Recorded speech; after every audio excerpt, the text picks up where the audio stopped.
Well, here we are at last, the day I thought would never come. We've finished this guitar today, and I must say I'm absolutely thrilled with it. I hope you are too. And if you're really thrilled, please subscribe. Anyway, let's get on with the show.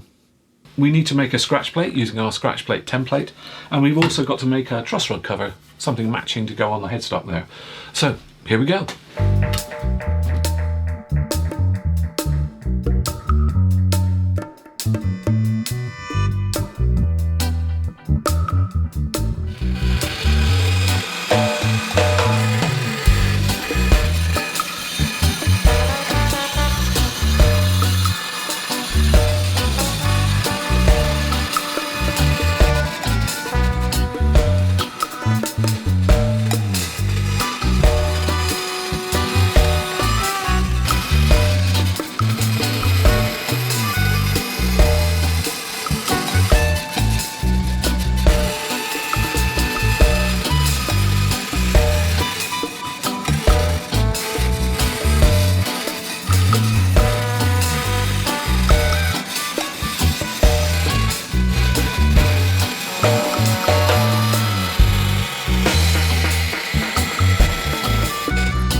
Well, look at that.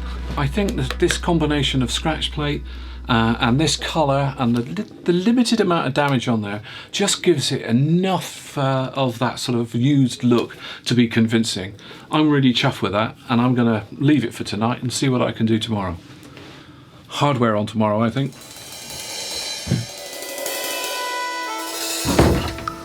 Well, it's actually been a very long time since the last time I recorded anything. A lot has happened in between. Most importantly, I've been to France. Here we go. Here we are. This is the sort of little place that would be ideal for us, I think. We can ask. We can ask, yeah. I woke up unsure whether I actually wanted to move to France at all. Mixed feelings. I just absolutely love being here.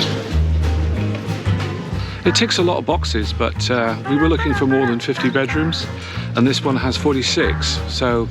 Shall we have a selfie? Anyway, I can't say too much about it because I don't want to jinx it. We're back in the workshop, and we're back with the Les Paul Junior guitar, and here it is. I mean, it's got the scratch plate on it, as you probably saw. I made a little truss rod cover for the top, which I'm not really happy with it. I've got to be honest with you. I was full of the joys of spring and really happy with the way that this build was progressing. One of the things I had to do was take a notch out here just to sort of get this pickups around, which is bigger than a P90 dog ear, to sort of fit in it. And I'm not happy with that compromise, and not being happy with a compromise means I'm going to look at this for the next however many years I am around for, and I'm going to be disappointed in that, so I'm going to change it. In fact, I'm going to make a new scratch plate. The other thing I'm not happy about is the truss rod cover. I don't know, it's the right style. It's the sort of bell-shaped affair that Gibson normally use. I should be happy with it because it's authentic, but I'm just not. So I'm going to maybe readjust that and perhaps build another one. I'm the person that has to deal with this guitar from now on, unless I sell it, which I very much doubt. But I just think I can do better. So I'm going to take these two things off, and I'm just going to start again. So here we go.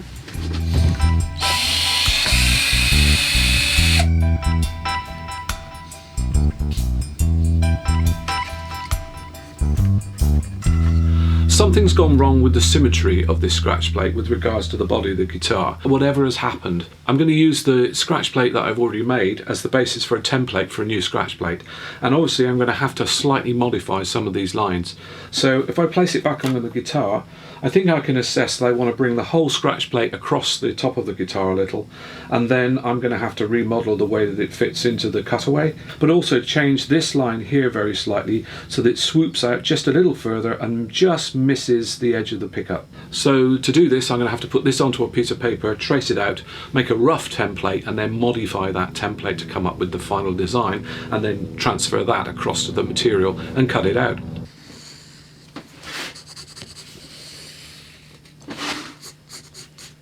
I mean, I'm just doing all of this on a wing and a prayer, really. Ooh, quite close all of a sudden. I think what I need to do is mirror that curve a bit better. That's more like it, I think. So I can just transfer this rough design, this rough template across to my pickguard material, and then just refine it as I go along, just shaving bits off until it looks absolutely lovely, and I'm very happy with it.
So I'm going to place it on the guitar like that and just have a good look, and then draw onto this and see what I want to change once that's all nicely fitted up. What I need to do is to ape that curve, so I'm just going to draw that onto here, and what I'll probably do is put this on my bobbin sander and clean that up.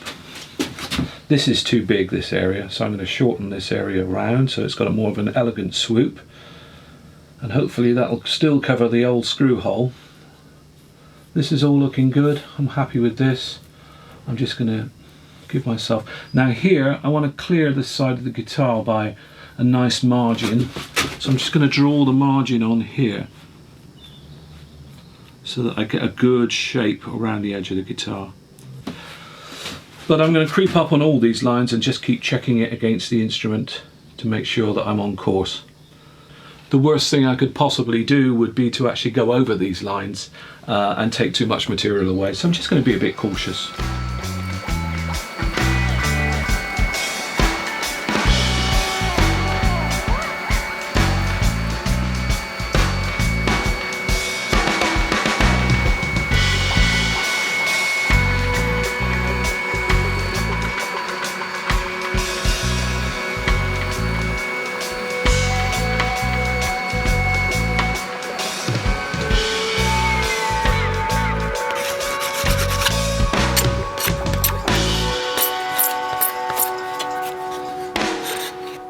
Being the considerate soul that I am, I've saved you a mountain of tidging. I just kept on putting on, putting off, and marking up with the felt pen where I thought bits had to come off, and then just basically put it back on the sander until I'd knocked all the edges off. And that's the final shape. It looks identical to the one before, but I assure you it fits much better, and this curve being modified goes around the pickup properly, and this much closer echoes the side of the guitar and also the cutaway. So altogether, aesthetically, I'm much happier with this.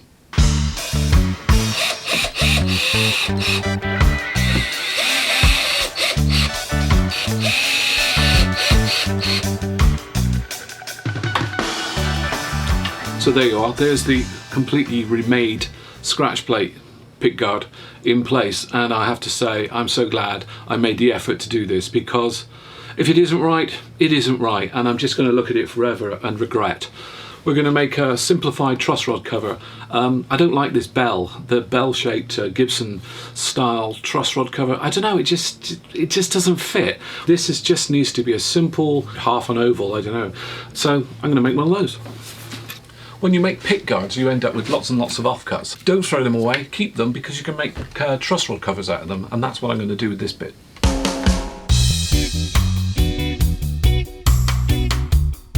Belt sander, incredibly useful piece of kit. I couldn't possibly list the number of things I use it for, but anyway, this is one of them, and it's great for working on bits of laminate like this and getting them to size. So here we go.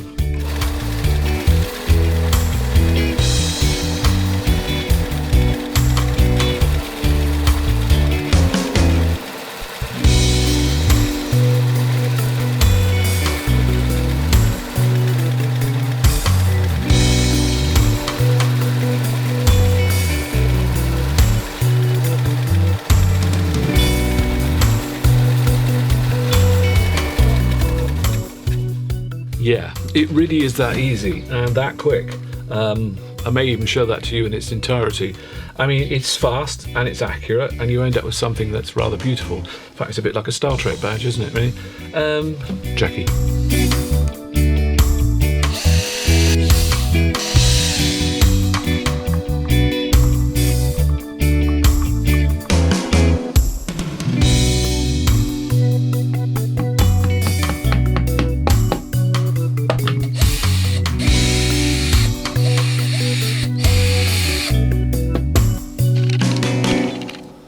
Knobs, always the same problem, knob conundrum. I bought these black knobs to go on this one, and I thought that with the ebony neck it might all sort of come together. But I think I'm getting ahead of myself. The next thing we have to do is to get some strings on this guitar and get it sort of set up. Otherwise, sorting out all the electronics and everything else is a bit premature. So let's get the machine heads on.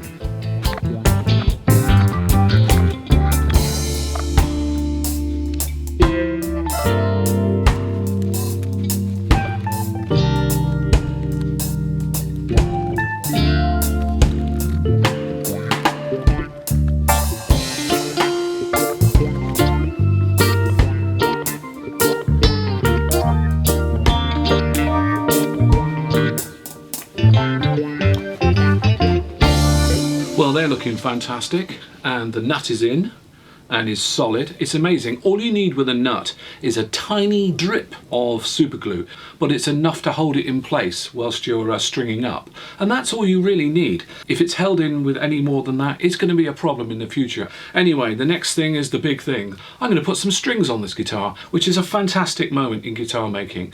And I now know that I will be playing this guitar, albeit acoustically, this evening.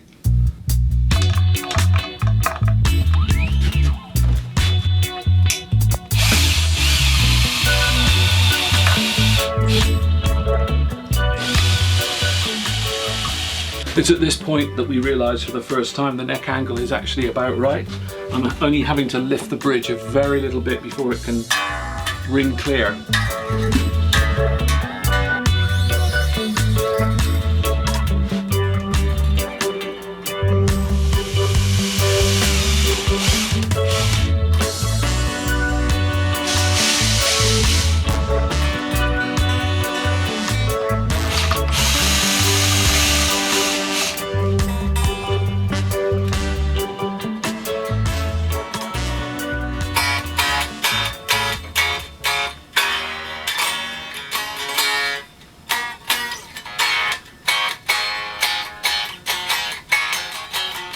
It plays, but it plays badly, and the reason it plays badly is that the bridge has not been intoned, the strings have not been set up. I don't even know if the neck is straight at the moment. The strings are brand new, not even stretched in, but most importantly, we haven't cut the slots in the nut, which means that the strings at the nut are really, really high. So in order to fret an open chord, they get pulled down, and in pulling them all the way down, they go out of tune. They need to be just like any other fret, just a little bit away from being fretted, and that needs to be the same at the nut. And until you sort that out, this guitar is not going to play in tune. I think we can congratulate ourselves at this point, and this is already feeling like a lovely guitar. I can't wait to get this plugged in, but we've got a ways to go yet.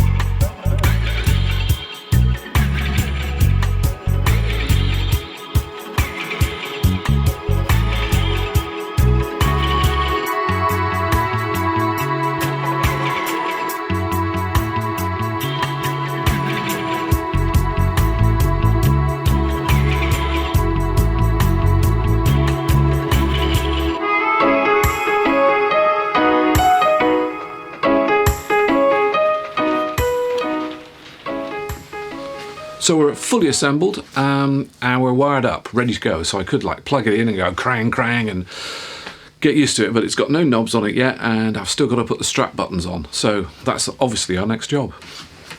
Strap buttons need to go in the right place. Now I know that it's about 1 inch from there. So a couple of centimetres in, dead centre, right in the middle here. That's where they need to go. So I could measure it, but I know, I'm just really gung-ho. About there.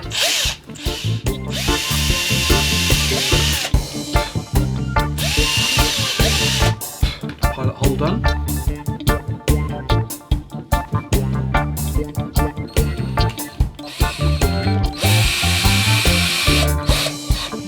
Perfect. Not going to go in there too tight. Right, on the other end, straight down the middle. It's going to be about there.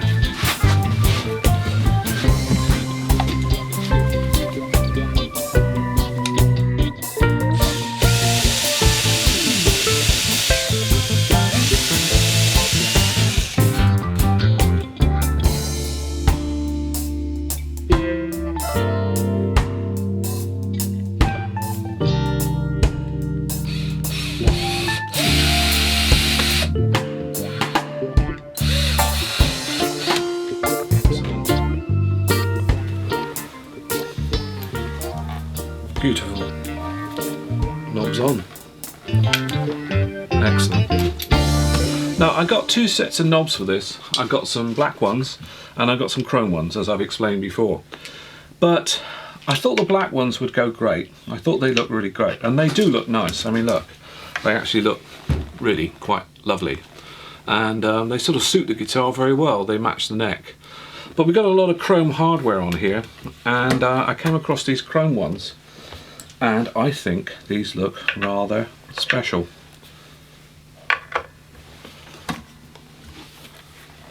So I think that is just generally aesthetically more balanced and more in keeping with the rest of the guitar. I think the chrome ones look lovely. So I think the guitar is officially complete. So thank you very much. I hope you've enjoyed. Hang on, we're not done, are we? We've got to set this guitar up. We've got to cut the slots in the nut. Nut slotting files. These are mine. They're made by a company in Japan called Hosco. They're the very best you can get. You can get them from China, I believe, and you can get all sorts of strange things from StewMac. Anyway, start off with the 10, and I'm going to pop the E string out of its slot, the top E, and I'm going to start cutting it. There's 2 slot thicknesses. These have 1 on each side. So I need the 10 down. And I'm just going to start it off.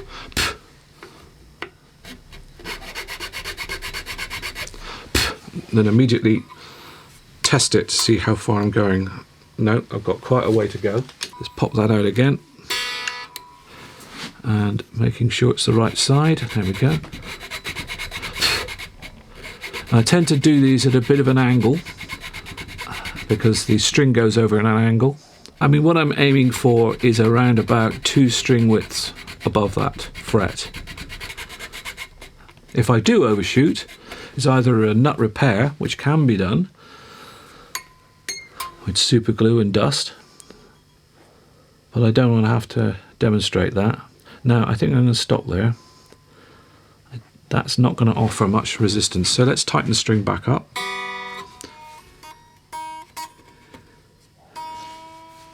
Yeah, see, that's come down a little bit as I've brought it back up to pitch. It's actually tightened across the nut and it's dropped down a little bit. So I think that's about perfect.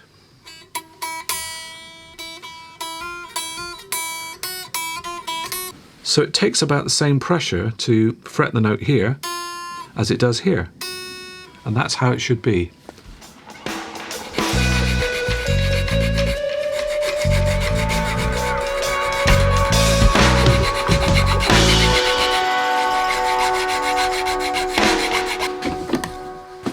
Intonation.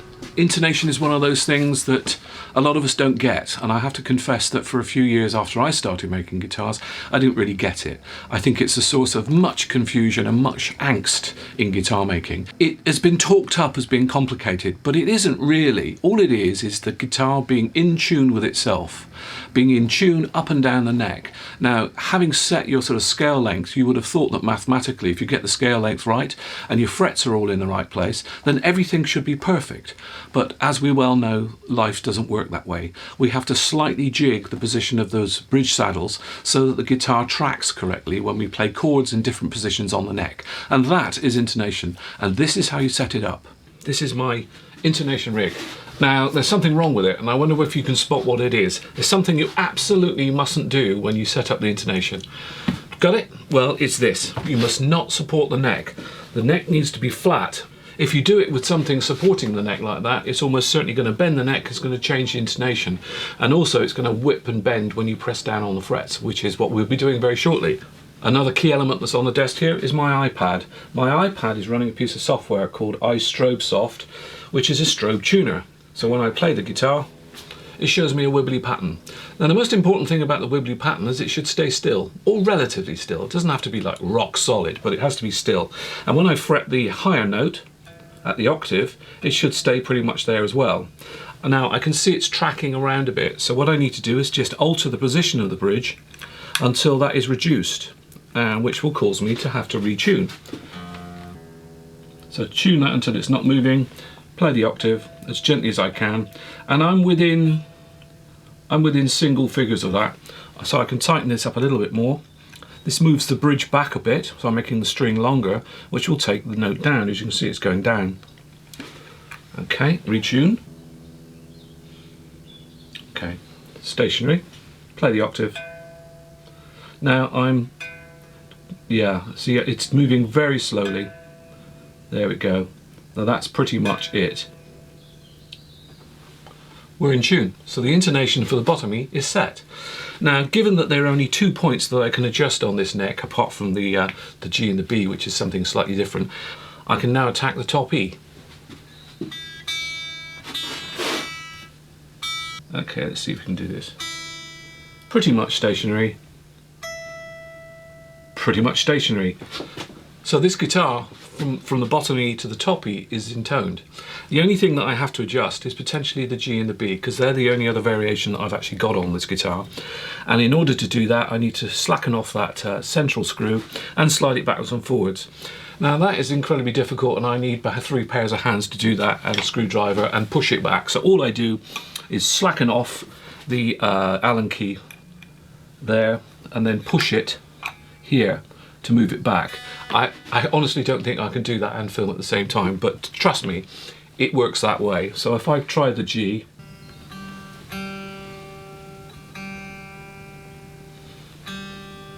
pretty much there, pretty much there. Now if I actually press on the guitar, if I press on the neck, so I can press it up to 2 cents.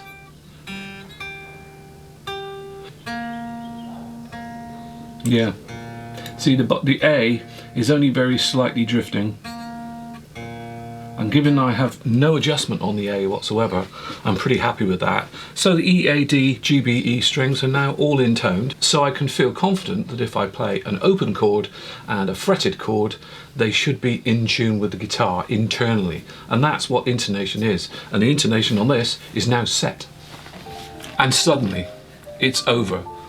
We have a fully built, finished, intoned Les Paul Jr. A beautiful guitar, one I think I'm going to play for years and enjoy. I hope you've enjoyed building it with me. I don't know what we're going to be doing next, but I'm going to take some time out now to really get to know this guitar and enjoy it. And I do hope that you will try too, to build something like this. I can't tell you the pleasure it gives me.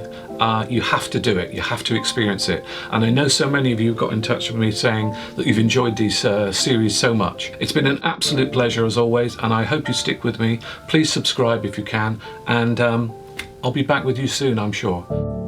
So there we go, the end of the build, the end of the series. I hope you've all enjoyed it, and don't worry, there will be something else coming along soon. I just don't know what it is yet. Sorry there were no gags and no Philosophy Corner this time. Things have been a bit sad here recently, but I look forward to seeing you all soon, and keep building.